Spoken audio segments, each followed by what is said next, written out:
What's up, everybody? It's What Jim. Let's go ahead and do the audio only review for Netflix's Man vs. Bee. There are two reasons why I'm doing this as audio only. One, because I kind of been wanting to do an audio only review for a few weeks now, and I thought because this is a quick review, this is a nice good one to start off with for an audio only review. And plus, Mike from DigiZ, that he reviewed Man vs. Bee, and he reviewed as an audio only review as well, and I'll leave his review of Man vs. Bee in the description below. But this series has in total 9 episodes. We'll talk about the good, the bad, and the verdict. What I'll rate this series out of 10. So for the good, I really enjoyed the story. For the show, I thought that was very, very enjoyable, pretty much all the way through. And I also thought it was very funny and cringy at times as well.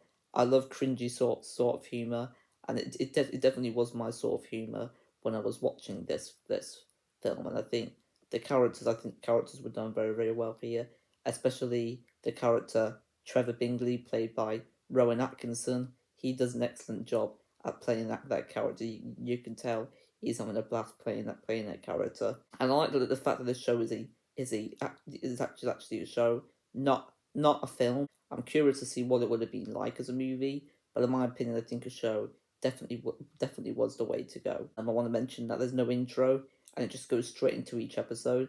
I like that. A lot of series do have intros. Some of them can be quite lengthy. I like that this one has no intros, just a couple of titles that appear in each episode, and the way that those titles are done, they're done very, very clever.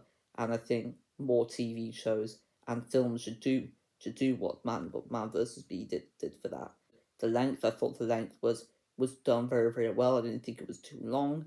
I didn't think it was too short. I thought it was the perfect length. I thought it was quite predictable at times, but it was also unpredictable at times as well. And that's really all got to say for the good, though.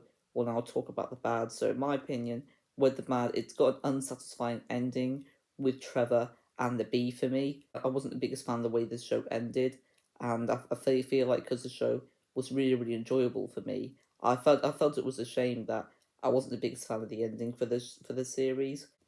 I also think that the relationship with Trevor and the bee could have been done better. There were times they were trying to go for like an emotional route with it, and then it just gets killed off because Trevor's trying to squish the bee, or there's like a cringy moment or something. I feel that they were so close to going to an emotional moment, but they just immediately stopped it. I thought that the twist in the final episode, it was a bit confusing for me.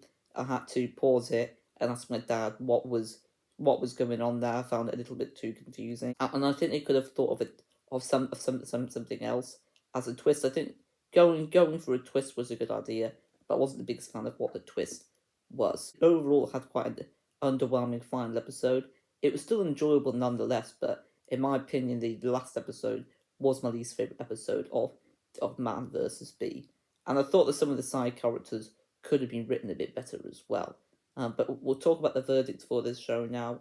And I'll recommend the show to people who like cringe comedies, for people who like Rowan Atkinson as is great as Trevor Bingley, and for people who also have Netflix. At the moment, it's just on Netflix to watch this, and I highly recommend to watch it. And I'd rate this series an 8.5 out of 10. I think it's one of the better shows, in my opinion, on Netflix. I had an absolute blast watching it. It's a shame the final episode wasn't that great for me, but I still did enjoy it, and I enjoyed the whole series. And like I said, I give it an 8.5 out of 10. But that's it for the quick audio only review of Man vs. Bee. Again, I'll link DigiZ, that's review of Man vs. Bee, in the description below. Highly recommend to watch that. You can also let me know whether you've seen Man vs. Bee and what you thought of it in the comment section below. But no spoilers, as this is a no spoiler review. But if you do want to include spoilers, then just say spoilers to Man vs. Bee. I appreciate you watching, and don't forget to leave a like, subscribe, and comment. And I'll see you guys in the next video, where it won't be an audio only video. Until then, ciao.